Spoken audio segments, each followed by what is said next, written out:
Voyage dans le temps. 2100, la terre agonise. L'hémisphère nord, l'hémisphère vers le sud. Il y a plus de saison avant de laisser à nos enfants.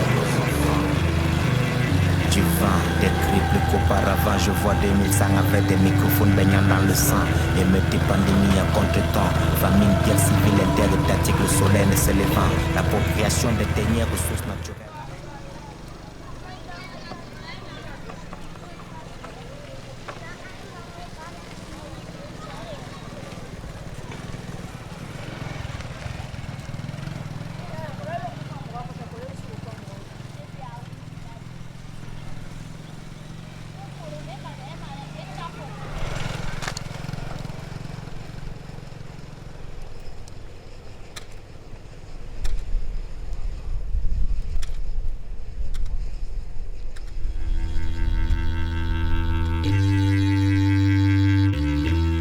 Voyage dans le temps.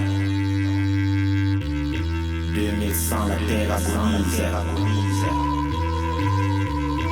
L'hémisphère nord, l'hémisphère vers le sud. Il n'y a plus de saison avant de laisser à nos enfants. Du vent, des cris plus qu'auparavant. Je vois 2100 avec des microphones baignant dans le sang.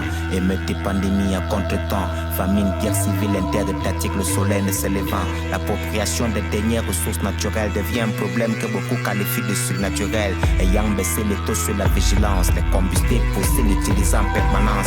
L'eau de brûlés ont pollué notre atmosphère. Les hommes n'ont pas compris l'importance de la cuisson solaire. Chaque être ayant droit à la vie, c'est à que faire. Si c'est condenser ce fameux gaz à effet de serre, comme le méthane des inondations de Wakam, le tuyau d'échappement des belles voitures circulant dans le camp, la déforestation, n'en parlons même pas.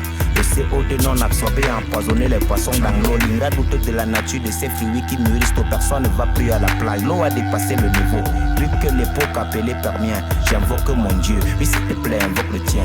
Considère ces quelques verres qui te parviennent, ne pollue plus la terre. Deviens anti-pollution pour que ça serve. On pourra absolument pas empêcher ce qui est naturel, mais étant conscient, le réel deviendra irréel. Stop, brûle, terre.